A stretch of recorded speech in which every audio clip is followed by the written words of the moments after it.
الحمد لله نحمده ونستعينه ونستغفره ونعوذ بالله من شرور أنفسنا ومن سيئات أعمالنا من يهده الله فلا مضل له ومن يضلل فلا هادي له وأشهد أن لا إله إلا الله وحده لا شريك له وأشهد أن محمدا عبده ورسوله أما بعد فإن خير الحديث كتاب الله وخير الهدي هدي محمد صلى الله عليه وسلم وشر الأمور محدثاتها وكل محدثة بدعة وكل بدعة ضلالة وكل ضلالة في النار. أعوذ بالله السميع العليم من الشيطان الرجيم. بسم الله الرحمن الرحيم. يا أيها الذين آمنوا اتقوا الله حق تقاته ولا تموتن إلا وأنتم مسلمون. يا أيها الناس اتقوا ربكم الذي خلقكم من نفس واحدة وخلق منها زوجها وبث منهما رجالا كثيرا ونساء واتقوا الله الذي تساءلون به والأرحام إن الله كان عليكم رقيبا. يا أيها الذين آمنوا اتقوا الله وقولوا قولا سديدا يصلح لكم أعمالكم ويغفر لكم ذنوبكم ومن يطع الله ورسوله فقد فاز فوزا عظيما. وقال ومن آياته أن خلق لكم من أنفسكم أزواجا لتسكنوا إليها وجعل بينكم مودة ورحمة إن في ذلك لآيات لقوم يتفكرون. وعن أبي هريرة رضي الله تعالى عنه قال قال رسول الله صلى الله عليه وسلم إذا أتاكم من ترضون دينا وخلقا فزوجوا وإلا تفعلوا تكن فتنة في الأرض وفساد عريض. رواہ ترمذی و ابو داؤد. تمام قسموں کی تعریفات اللہ رب العالمین وحدہ لا شریک کے لیے لائق و زیبا ہیں، جو ساری کائنات کا تنہا خالق و مالک ہے، اور بے شمار درود و سلام ہو اللہ کے آخری نبی جناب کریم محمد رسول اللہ صلی اللہ علیہ وسلم کی ذات مقدسہ پر. محترم سامعین، عزیز ماں اور بہنوں، اسلام نے انسان کی فطری ضروریات کا جیسا اور بروقت انتظام کیا آپ کو کسی اور مذہب کے اندر نہیں ملے گا. انسان کے لیے بنیادی ضرورت کیا ہے؟ کھانا، کپڑا، مکان، اور اس کے آگے جب وہ جوانی کی حدود میں داخل ہوتا ہے جنسی خواہشات. اسلام نے جیسا کہ تمام چیزیں بڑی آسانی کے ساتھ مہیا کی، اسی طرح نکاح جو انسان کی فطری ضرورت ہے اس کے لیے بھی بہت آسانیاں رکھی. کوئی مشکل، کوئی پریشانی نہیں. میں صرف چند نمونے آپ کے سامنے پیش کر رہا ہوں، پھر اس تناظر میں کچھ باتیں ہوگی. نبی کریم صلی اللہ علیہ وسلم سفر میں تھے، اور سفر میں ہی آپ صلی اللہ علیہ وسلم کا نکاح حضرت صفیہ رضی اللہ تعالیٰ عنہ سے ہوا. سفر میں ہمارے یہاں انتظار کیا جاتا ہے برسوں، مہینوں، اس کے بعد کہیں جا کر نکاح ہوتا ہے. نکاح ہو گیا ہے، رشتہ طے ہو گیا، کر لیجئے، اس میں انتظار کرنے کی کیا ضرورت. لیکن ہم نے اسے انتہائی مشکل اور پریشان بنایا. آپ صلی اللہ علیہ وسلم نکاح طے ہو گیا، راستے میں ہی حضرت صفیہ سے نکاح کیا، اور وہیں پر ولیمہ. اصحاب اکرام کے پاس توشے جمع تھے، کہا کہ اسے لاؤ. لانے کے بعد ایک جگہ پر جمع کیا اور کہا کہ یہی صفیہ کا ولیمہ ہے. ہو گیا ولیمہ. اب ہمارے یہاں پتہ نہیں کن کن لوگوں کو پوچھنا ایک رسم و رواج بنا لیا گیا ہے. آپ صلی اللہ علیہ وسلم نے ایسا کچھ نہیں کیا، بلکہ اصحاب کرام کے اندر بھی یہ چیزیں نہیں تھی. نکاح رشتوں کو جوڑنے کے لیے، کاٹنے کے لیے نہیں ہے، لیکن رشتے جس قدر نکاح کے موقع کے پر بکھرتے ہیں، اللہ رحم کرے. اس نے مجھے پوچھا نہیں، بلایا نہیں، اتنا عجیب و غریب معاملہ بنا لیا گیا ہے. حضرت عبد الرحمن ابن عوف رضی اللہ تعالیٰ نکاح کر لیتے، مالدار صحابی، چاہے تو ہزاروں لوگوں کو ولیمہ کھلا سکتے تھے، کسی کو کان و خان خبر نہیں. یہاں تک کہ آپ صلی اللہ علیہ وسلم نے ان کے بدن کے پر زعفرانی رنگ کا کچھ حصہ لگا ہوا دیکھا، خلوف، جو کہ انصار کے لوگ استعمال کیا کرتے تھے. تب آپ صلی اللہ علیہ وسلم نے پوچھا کہ کیا عبد الرحمن تم نے نکاح کیا ہے؟ کہا کہ ہاں، میں نے ایک انصاریہ سے نکاح کیا ہے. تب آپ صلی اللہ علیہ وسلم اس کے پر کوئی اعتراض نہیں. حالانکہ صحابہ کی نظر میں اللہ تبارک و تعالیٰ کے بعد جو محبت ہونی چاہیے تھی وہ نبی کریم صلی اللہ علیہ وسلم کی محبت تھی، لیکن آپ صلی اللہ علیہ وسلم کو خبر نہیں ہے نکاح کی۔ آپ جس موقع پر زردی کا نشان زعفرانی رنگ دیکھنے کے بعد جو کہ عورتیں استعمال کرتی ہیں، اس کی بنیاد کے پر آپ نے سمجھا کہ یہ نکاح کر چکے ہیں، تب آپ نے کہا کہ اولم ولو بشاۃ، عبد الرحمن گرچہ ایک بکری ہی کیوں نہ ہو اس کا ولیمہ کرو۔ عرب والوں کے لیے بکری کوئی معنی نہیں رکھتی تھی۔ ہم یہ سمجھتے ہیں کہ ہمارے ہاں بکروں کی قیمت زیادہ ہے، لیکن عرب میں عمومی طور کے پر بکرے وہ حیثیت نہیں رکھتے جو ہمارے یہاں پر رکھتے۔ تو آپ صلی اللہ علیہ وسلم نے کہا کہ چاہے ایک بکرا ہی کیوں نہ ہو اس کا ولیمہ کرو۔ یہ نکاح ہو گیا، خبر نہیں، کوئی اس کے بارے میں شکوہ نہیں، شکایت نہیں، کس قدر آسانیاں رکھی گئی۔ امام بخاری رحمۃ اللہ علیہ نے ایک روایت کو نقل کیا، ایک صحابی آئیں، نبی کریم صلی اللہ علیہ وسلم کے سامنے خود کو پیش کیا، کہا کہ اللہ کے رسول میں آپ سے نکاح کرنا چاہتی ہوں۔ خواتین کو بھی اختیار دیا گیا ہے، ہمارے یہاں اگر خواتین اپنی مرضی سے چوائس کرے، ہاں چوائس بھی صحیح ہونا چاہیے، یہ نہیں کہ کسی کو بھی پسند کر لیں آپ اسے مان لیں۔ پسند کسے کیا جا رہا ہے؟ دینداری کی بنیاد پر۔ آپ صلی اللہ علیہ وسلم کو چوائس کیا، نکاح کے لیے خود کو پیش کیا۔ حضرت خدیجہ رضی اللہ تعالیٰ عنہ بھی نبی کریم صلی اللہ علیہ وسلم کو پسند کی، نکاح کے لیے رشتہ بھیجا۔ خواتین کو اجازت دی گئی ہے، بہتر مناسب رشتہ ہے تو ولیوں کو اجازت نہیں ہے کہ اس میں رکاوٹیں پیدا کریں، بلکہ اس رشتے کو پائے تکمیل تک پہنچائے اگر دینداری کی بنیاد پر ہے۔ آ کر پیش کیا، آپ صلی اللہ علیہ وسلم نے ایک نگاہ اٹھا کر دیکھی، نظروں کو نیچا کر لیا، اس کا مطلب یہ کہ آپ اس سے نکاح نہیں کرنا چاہتے۔ تب ایک صحابی نے کہا کہ اللہ کے رسول اگر آپ نہیں کرنا چاہتے مجھ سے کر دیجئے، یہ بھی کوئی مسئلہ نہیں کہ اگر کسی اور نے نہیں کیا تو میں کیوں کروں، اس نے کیوں ٹھکرایا۔ یہ سب بے معنی فضول باتیں ہیں، یہ معاملات پسند کے ہیں، اسے پسند نہیں آیا، انکار کر دیا۔ تو آپ صلی اللہ علیہ وسلم نے انکار کیا، انہوں نے نبی کریم صلی اللہ علیہ وسلم سے اجازت طلب کی۔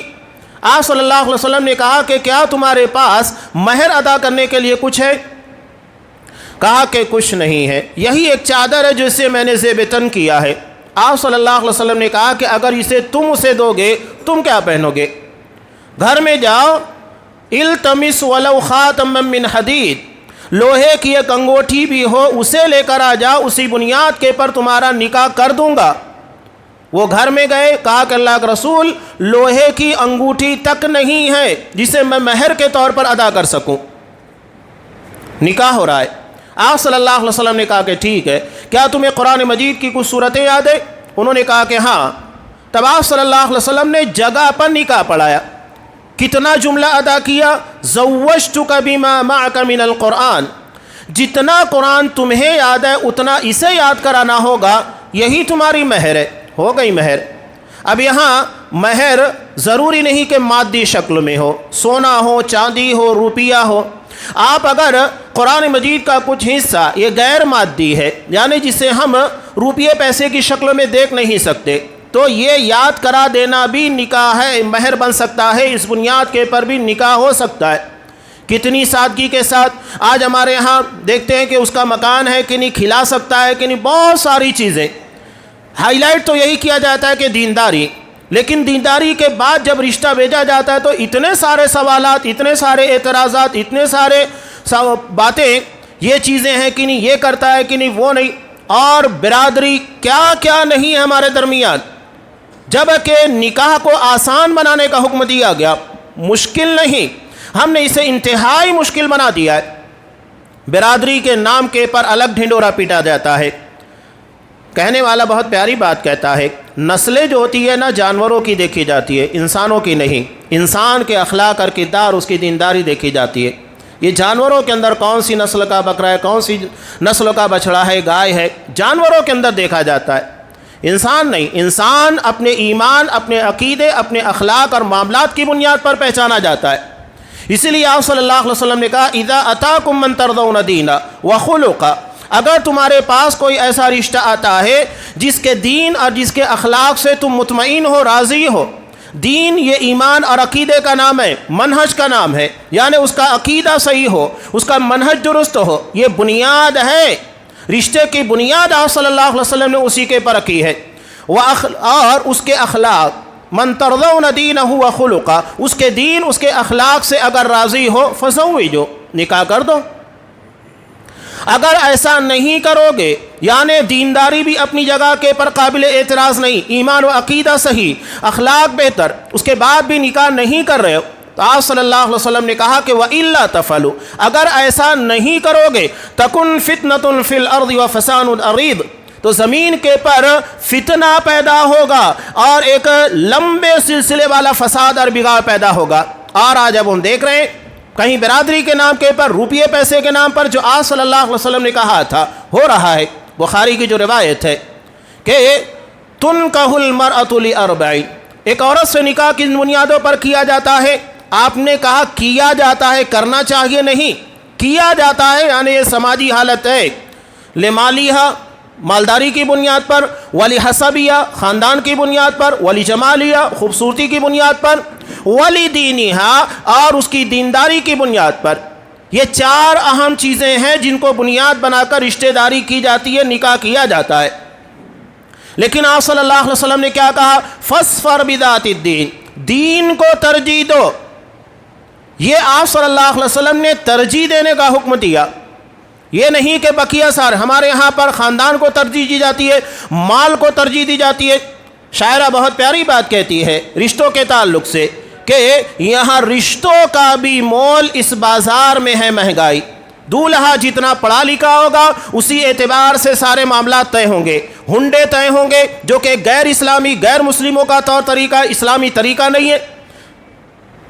جہیز یہ بھی اسلامی طریقہ نہیں، وہ بھی لوگ اپنا رہے ہیں۔ کیا کچھ نہیں ہے جو نکاح کو اتنا مشکل بنا دیا گیا ہے۔ آج ہمارے ہاں اگر کوئی زنا کرنا چاہے وہ 100-200 روپے کے اندر آسانی کے ساتھ کر سکتا ہے، لیکن نکاح کرنا ہے تو اسے مہینوں برسوں سوچنا پڑتا ہے، بڑی مشکلات سے گزرنے کے بعد وہ نکاح کرتا ہے، جبکہ شریعت نے اس کو انتہائی آسان بنایا اور ہم نے اسے انتہائی مشکل بنایا، شریعت کے مزاج کے بالکل خلاف۔ آپ صلی اللہ علیہ وسلم نے بہترین نکاح کسے کرا دیا؟ ایسرھا مؤونہ، جس میں اخراجات کم سے کم ہوتے ہوں، لیکن ہم نے زیادہ سے زیادہ اخراجات، اسے لوگوں کے درمیان اپنی ناموری، شہرت، لوگوں کے درمیان نمائش کہ دیکھو ہمارے پاس روپیہ کتنا ہے، ہم نے کتنے بڑے جگہ سے رشتہ کیا ہے، یہ ساری چیزوں کو دکھانے کے لیے۔ اصل چیز جو زوجین کے درمیان ہونا چاہیے وہ نہیں، بلکہ لوگوں کے درمیان اس نکاح کے ذریعے اپنا اسٹیٹس دکھانا، اپنی نمائش مال کی اور خاندان کی، یا اپنے لوگوں کے درمیان اثر رسوخ کی، یہ ہم نے بنا لیا ہے۔ نکاح کا مقصد ہی فوت ہو گیا۔ حضرت عبداللہ ابن مسعود رضی اللہ تعالیٰ عنہ کہتے ہیں نکاح کی اہمیت سمجھیے۔ کہا کہ اگر مجھے معلوم ہو کہ کل میری موت آنے والی ہے، اس کے باوجود میں آج اگر موقع ملتا ہے تو نکاح کروں گا، یہ نہیں کہ میری موت کل آنے والی ہے تو میں نکاح نہیں کروں گا۔ یہ نکاح کی اہمیت بتائی جا رہی ہے۔ ہمارے ہاں ایک مثال اور بھی ہے کہ ٹھیک ہے اگر انسان شادی شدہ ہے، بیوی کا انتقال ہو گیا تو کیا کرے؟ شادی نہیں کرے گا، ویسے ہی رہے گا۔ کبھی کبھی انسان کی ضروریات صرف جسمانی نہیں ہوتی ہے۔ ایک واقعے کے تناظر کے اندر میں کہہ رہا ہوں، کافی عمر و دراز شخص تھے اور عمر کے اس مرحلے میں تھے جہاں عموماً لوگ شادی کے بارے میں سوچتے بھی نہیں ہیں۔ جب انہوں نے نکاح کرنا چاہا تو بچوں نے کہا کہ ابا جان آپ کو کیا ضرورت ہے، آپ کی ساری ضرورت جو بھی آپ کو لگتا ہے ہم پوری کر رہے ہیں، تو اس وقت آپ کو بیوی کی ضرورت کیا ہے؟ تب انہوں نے اپنے قریبی ساتھی سے کہا تھا کہ میں عمر کے جس مرحلے میں ہوں، بڑھاپا اور وہ بھی موت کے کگار پر، ہو سکتا ہے کہ کچھ سالوں کی زندگی ہو، اس کے بعد موت آ جائے اور اس میں بہت ساری جگہ کے پر میں محتاج رہوں گا، چل نہیں سکتا۔ یہ تو ایک الگ بات ہے کہ بچے سہارا دے، لیکن زندگی کے اس موڑ کے پر جہاں مجھے اپنی شرمگاہ کھولنی پڑے قضاء حاجت کے لیے، دیگر ضرورتوں کے لیے، اس وقت جو میں نے کبھی اپنے بچوں کے سامنے یا اپنی بہوؤں کے سامنے نہیں کھولا، اس کی ضرورت پڑ جائے، تو اس سے بہتر ہے کہ میری بیوی ہو جو میرا لباس ہو، ان ساری چیزوں کی ستر پوشی کرے۔ اور کوئی بیوہ ہوگی، ضرورت مند ہوگی، میرے جانے کے بعد اس کے لیے بڑا سہارا ہو جائے گا، میرا مال اس کے کام آئے گا۔ تو نکاح صرف یہ نہیں ہے کہ جو ہم سوچتے اس سے بہت آگے ہے۔ قرآن مجید نے نکاح کے تعلق سے جو تصور پیش کیا، سورہ روم کے اندر اللہ نے کہا وَمِنْ آیَاتِهِ، یہ اللہ کی نشانیوں میں سے ہے، ان خلق لکم من انفسکم ازواجا، اللہ نے تمہاری جنس سے تمہارے جوڑے بنائے۔ یہ نہیں کہ انسان کا جوڑا جانور سے بنا لیا، بندر سے بنا دیا، نہیں۔ اور یہاں پر وہ بات سمجھ میں بھی آ جاتی ہے، بعض لوگ کہتے ہیں کہ جناتوں سے رشتہ ہو سکتا ہے، نکاح ہو سکتا ہے، نہیں۔ قرآن صاف کہہ رہا ہے تمہاری اپنی جنس سے، یعنی جو انسان ہے وہی تمہارا جوڑا ہے۔ کوئی جن کسی انسان سے نکاح نہیں کر سکتا، یا کسی انسان کا نکاح کسی جنی سے نہیں ہو سکتا۔ قرآن صاف کہتا ہے تمہارے اپنے نفس اور تمہاری اپنی جنس، اسی کے اندر تمہارا جوڑا رکھا گیا ہے، یہ نہیں کہ تمہاری جنس کے علاوہ کسی اور جنس میں رکھا گیا۔ مقصد کیا ہے؟ یہ اللہ کی نشانی قرآن بیان کر رہا ہے لِتَسْكُنُوا إِلَيْهَا، تاکہ تم اپنی بیوی کے ذریعے سکون حاصل کرو۔ قرآن مقصد بیان کر رہا ہے نکاح کا، یہ سکون انسان کو نفسیاتی طور پر، تاکہ اس کے ذہن و دماغ کے پر جو برڈن آتا ہے وہ دور کرے، یا نفسیاتی طور کے اس کے علاوہ جسمانی طور کے پر جو اس کی ضرورت ہے وہ پورا کرے۔ اللہ نے نکاح کی شکل میں جو بیوی عطا کی، اتنی ساری ضرورتوں کو پورا کرتی ہے کہ اس کا ہم تصور نہیں کر سکتے۔ وہ ہمارے لیے اپنے بچوں کی افزائش کا ذریعہ، ان کی بہترین تربیت کا ذریعہ، علاوہ ازیں وہ مال کی حفاظت کرتی ہے، عزت کی حفاظت کرتی ہے، سب کچھ ہمارے لیے، وہ ہمارے لیے بہترین کوک ہے، باورچی ہے، اور گھر کی ساری ضروریات کو پورا کرنے والی۔ جب اتنا سب کچھ دے رہی ہے تو لازمی طور کے پر شریعت نے ان لوگوں کے حقوق بھی رکھے ہیں۔ انہیں بہترین گھر مہیا کرنا، اچھا گھر مہیا کیا جائے، اپنی طاقت بساط کے مطابق ان کی عزت کی حفاظت کی جائے، ان کی ضروریات کو پورا کیا جائے، یہ شوہر کی ذمہ داری بن جاتی ہے۔ دونوں کی ذمہ داریاں ہیں، دونوں اپنی اپنی ذمہ داریوں کو نبھائے۔ تو قرآن نے کیا کہا؟ سکون۔ اگر نکاح سے سکون نہیں مل رہا ہے، اس کا مطلب ہم غیر شرعی طریقہ اختیار کر رہے ہیں۔ نکاح کے علاوہ آج آپ دیکھیے نکاح کو بے معنی کرنے کے لیے باقاعدہ سازش رچی جا رہی ہے۔ لیو ان ریلیشن شپ، یعنی بے حیثیت کر دو نکاح کو، بغیر نکاح کے زندگی گزارو۔ یہ کیا مطلب ہے؟ نکاح کرنے میں اتنے ساری مشکلات، پریشانیاں، اور پھر اگر طلاق، وہاں ہمارے لیے مسئلہ ڈیورس کے لیے، اس سے بہتر ہے لیو ان ریلیشن شپ کے اندر رہو۔ ضرورت نہیں نہ نکاح کرنے کی اور نہ طلاق دینے کی، جب من میں آیا تعلق قائم کیا، نہیں تو چھوڑ دو۔ نتیجہ کیا ہو رہا ہے؟ ایک ایک مرد کئی عورتوں کے ساتھ ریلیشن میں ہے، اور یہی معاملہ عورتوں کا بھی ہے کہ کئی مردوں کے ساتھ کانٹیکٹ میں ہے۔ اب یہاں نتیجہ کیا ہے؟ آج یورپ اٹھا کر دیکھ لیجئے کہ ایسے بچے پیدا ہو رہے ہیں جن کے ماں باپ کا پتہ نہیں ہے۔ ماں کا تو پتہ لگ جاتا ہے کہ چلو ٹھیک ہے اس نے پیدا کیا، باپ کون ہے کوئی پتہ نہیں۔ اور جب ایک بچے کو اپنے باپ کا پتہ نہیں ہوگا، اپنے خاندان کا پتہ نہیں ہوگا، اپنے گھر کا پتہ نہیں ہوگا، تو سماج اور معاشرے کے اندر اس کی حالت کیا ہوگی؟ وہ نفسیاتی طور کے پر بکھر چکا ہوگا، اس کی تربیت کرنے والا، اسے تعلیم دینے والا کوئی نہیں ہوگا، اور پھر نتیجے میں ایسے اوباش اور ایسی بدماش نسل نکلے گی جو پورے سماج اور معاشرے کے لیے ناسور بنے گی۔ آج یہ ہو رہا ہے، یورپ بکھرتا جا رہا ہے، رشتے ٹوٹتے جا رہے ہیں۔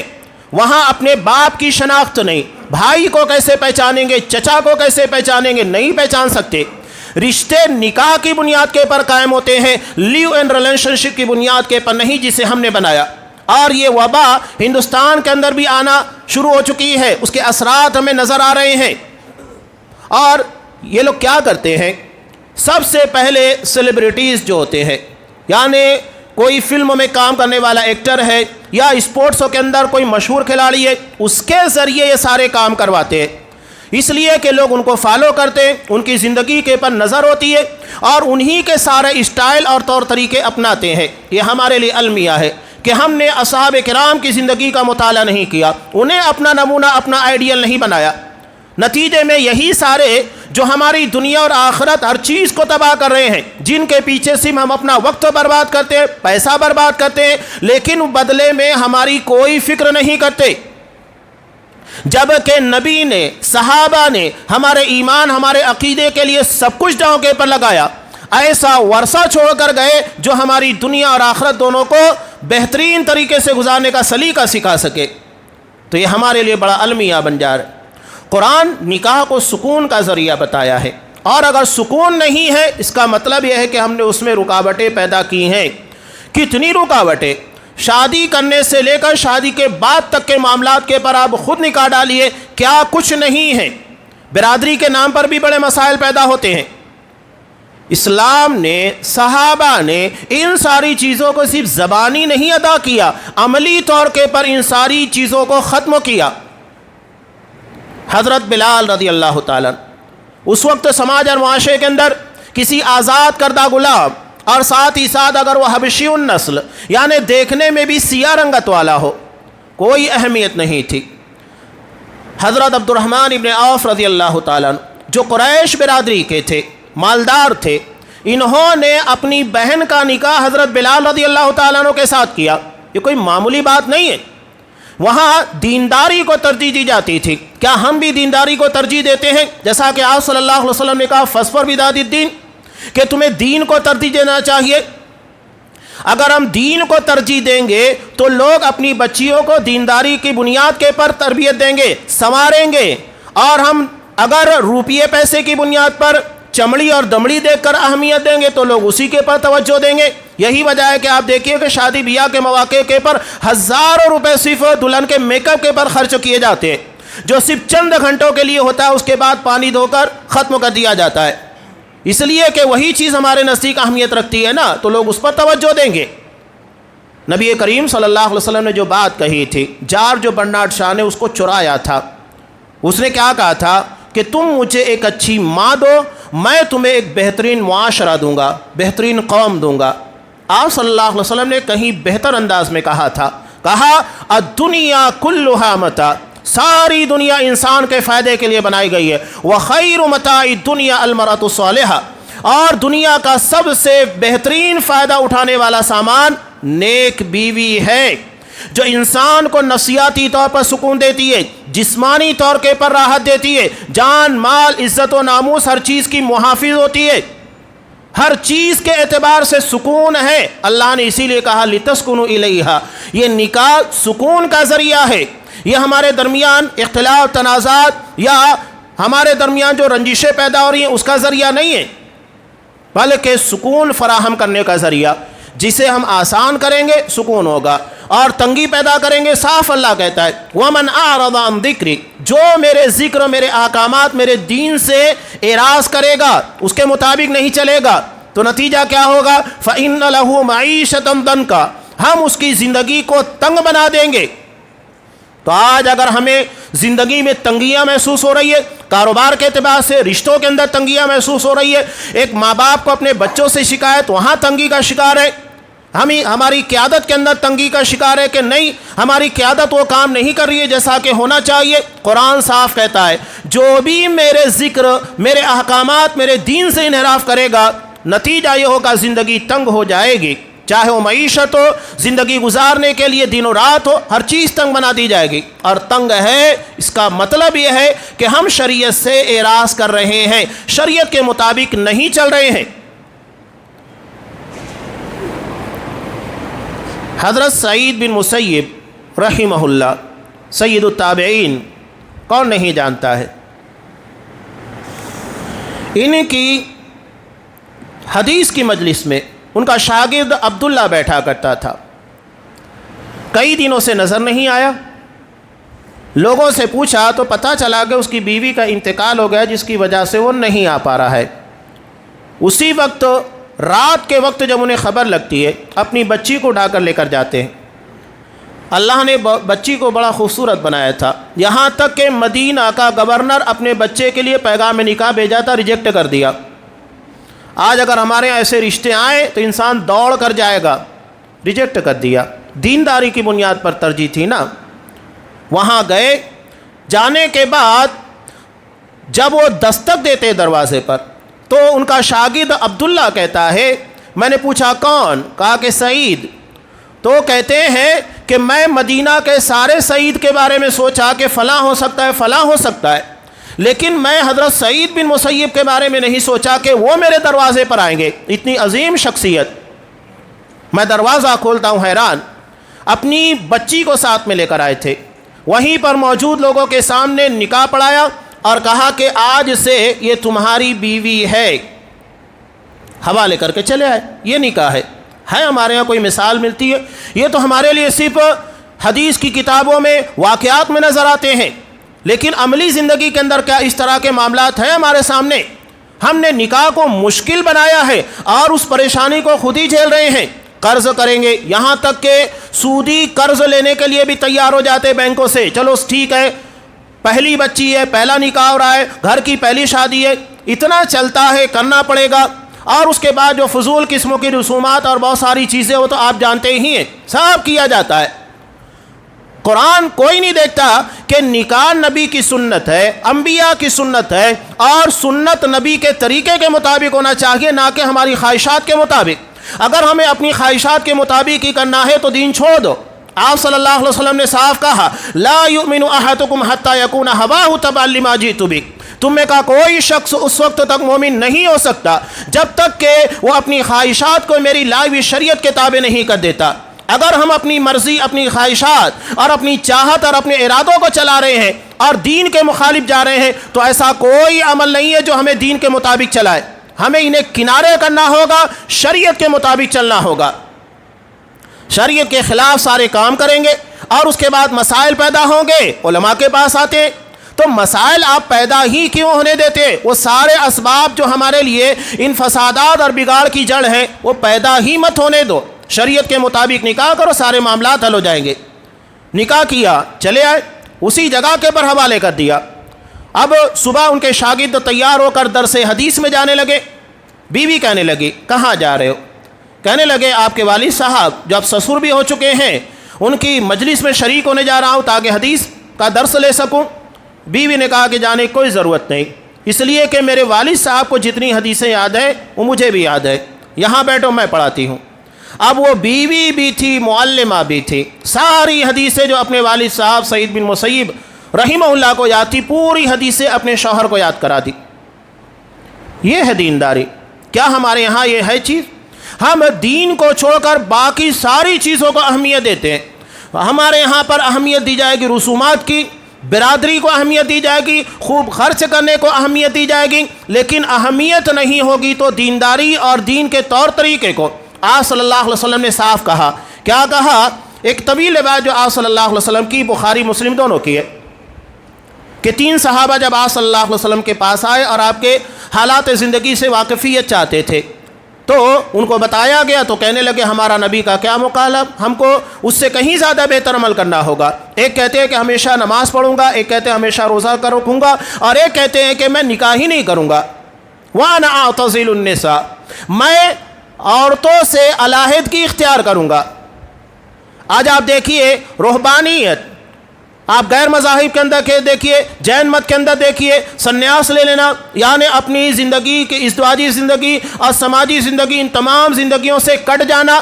اسلام صاف کہتا ہے لا رہبانیت فی الاسلام، اسلام میں رہبانیت کی کوئی جگہ نہیں ہے۔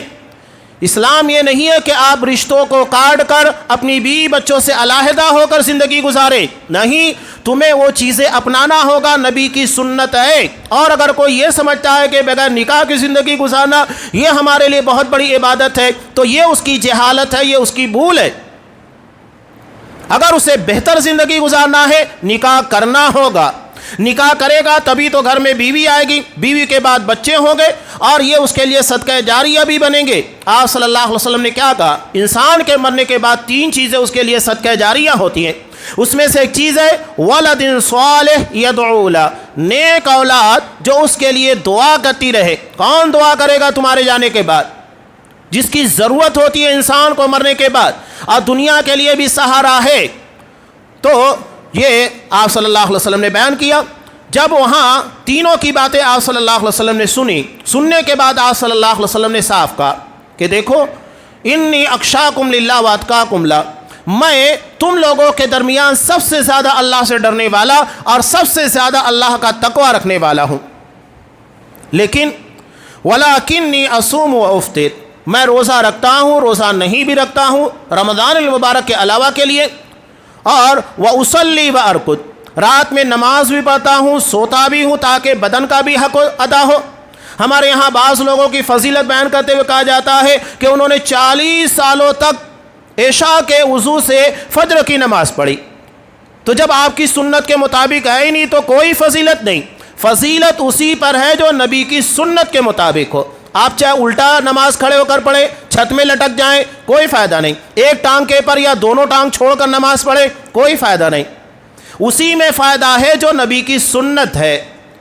تو آپ صلی اللہ علیہ وسلم نے کہا میں رات میں نماز بھی پڑھتا ہوں, سوتا بھی ہوں, اور وَأَتَزَوَّجُ النِّسَاءَ میں نے عورتوں سے نکاح بھی کیا ہے. فمن رغب عن سنتی, آپ نے ان تمام چیزوں کو بیان کرنے کے بعد کیا کہا؟ جو میری سنت سے اعراض کرے, میری سنت کے مطابق نہیں چلے, فلیس منی, تو اس کا مجھ سے کوئی تعلق نہیں. نبی سے اپنا تعلق, اپنا رشتہ بنانا چاہتے ہو تو اس کے لیے آپ صلی اللہ علیہ وسلم کی سنت کو اپنانا ہوگا. یہ نہیں کہ سنت سے ہٹ کر آپ طریقہ اپنائیں گے تب آپ کامیاب ہوں گے. کامیابی نبی کی سنت, نبی کے طریقے میں ہے. تو آپ صلی اللہ علیہ وسلم نے نکاح کے تعلق سے صاف کہا کہ یہ میری سنت کے مطابق ہونا چاہیے. اب نکاح کے تعلق سے ہمارے ہاں کچھ چیزیں میں نے شروع میں اشارتاً کہی تھی. ہنڈا ہے, جہیز ہے, اور بہت ساری چیزیں جو اپنا لی گئی, جو شریعت کا حصہ نہیں ہے, بلکہ یہ نکاح کے لیے مشکلات کھڑی کرتی ہیں, پریشانیاں. بہت سارے لوگ قرض دار بن جاتے ہیں اور نہ جانے کیا کیا ان لوگوں کو کرنا پڑتا ہے.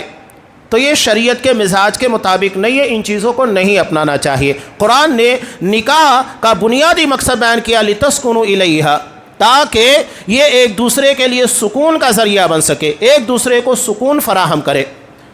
اس کے بعد قرآن مجید کیا کہتا ہے؟ وَجَعَلَ بَيْنَكُمْ مَوَدَّةً وَرَحْمَةً, اللہ نے ان دونوں کے درمیان, تمہارے درمیان مودت اور رحمت رکھی. مودت کہتے ہیں شدت کی محبت, اس لیے کہ میاں بیوی کے درمیان جو محبت ہوتی ہے وہ انتہائی شدید ہوتی ہے.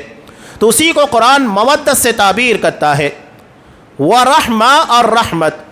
اب یہاں انسانی زندگی کے اندر تعلقات جو ہوتے ہیں, آپ اپنے دوستوں سے, رشتہ داروں, کسی سے بھی تعلق ایسا ہوتا ہے کہ آپ دن میں ایک مرتبہ ملے, یا تو 2-3 دن کے بعد, یا ہفتے میں, تو ایسی بنیاد کے پر آپ کے درمیان کوئی اختلاف نہیں ہوگا, اس لیے کہ تعلقات اتنے ہیں ہی نہیں, یا آپ کا ملنا جلنا اتنا نہیں ہے. اختلافات, رنجشیں یا معاملات کے اندر بگاڑ کب پیدا ہوتا ہے؟ جب زیادہ سے زیادہ ملاقاتیں ہوں. اب میاں بیوی کا معاملہ ایسا ہے کہ یہ سب سے زیادہ قریبی رشتہ اور سب سے زیادہ ملنا جلنا ہے, اس کے بغیر گزارا ہی نہیں ہے. تو قرآن نے کہا اللہ نے ان دونوں کے درمیان کوئی ناچاکی نہ ہو, مودت کو رکھا ہے. یہ مودت ہے جس کی بنیاد پر بار بار ایک دوسرے کے آمنے سامنے آنے اور ملنے جلنے کے باوجود بھی رنجشیں پیدا نہیں ہوتی ہیں, اگر شریعت کے مطابق چلا جائے. ہم بیویوں کے تعلق سے سوال کرتے ہیں نا, کیا سوال کرتے ہیں؟ بیوی کا کیا حق ہے؟ سسر کی خدمت کرنا, ساس کی خدمت کرنا, یہ کرنا. آپ نوکرانی لے کر آئے ہیں, ٹھیک ہے, بطور احسان اگر وہ کرنا چاہے تو کرے. یہاں مسئلہ یہ ہے افراط اور تفریط. کہیں پر بہویں ایسی ہوتی ہے کہ بالکل خدمت کرنے کے لیے تیار نہیں, کہیں ایسا ہوتا ہے کہ بہو کو نوکرانی بنا لیا جاتا ہے. شریعت بالکل آسان چیز کہتی ہے کہ آپ اگر کسی کی بیٹی کو بہو بنا کر لائے ہیں تو یہ بھی سوچو تمہاری بیٹی بھی بہو بن کر کہیں جا رہی ہے.